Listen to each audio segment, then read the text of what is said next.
Long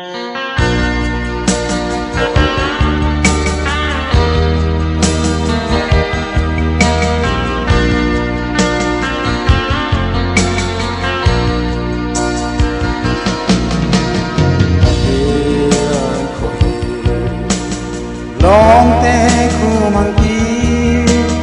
Kung ai nang ne kai tik na Koi lam te tse Chi go ne li Kum mai sa ko Tung lam nung di hin be nga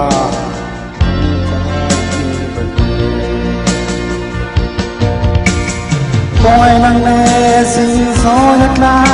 Úc xuống tế cái thơ đê Chim cô ôm ngay na lò Để chim trái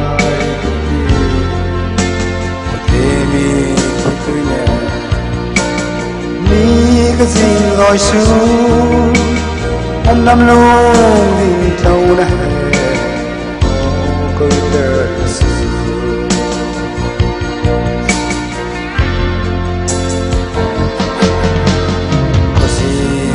mang về không ai nàng gần hu ô dê là xa gì tốt cơn ai lại về toàn quay như đời trầm đê nắng băng la trên thâu cung hè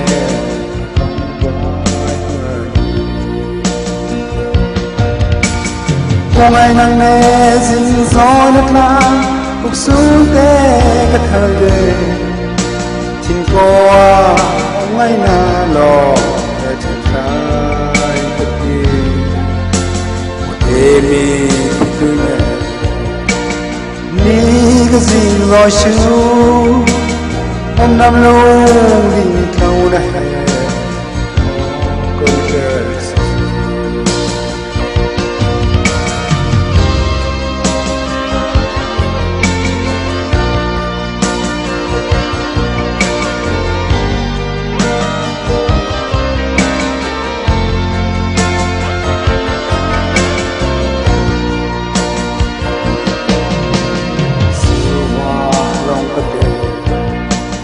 Tôi cũng bao giờ khứ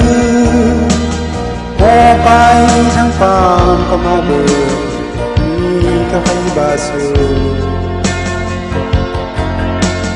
Nó có mai cái lò Vẫn muốn xem ăn làm to Tung nắp đi thì bầu nó bờ Để kịp xa Kung ai nang ne sinh gió nước la Úc xuống tế cái thơ đê Chim cô ôm ngay na lò Để chân trái cực đi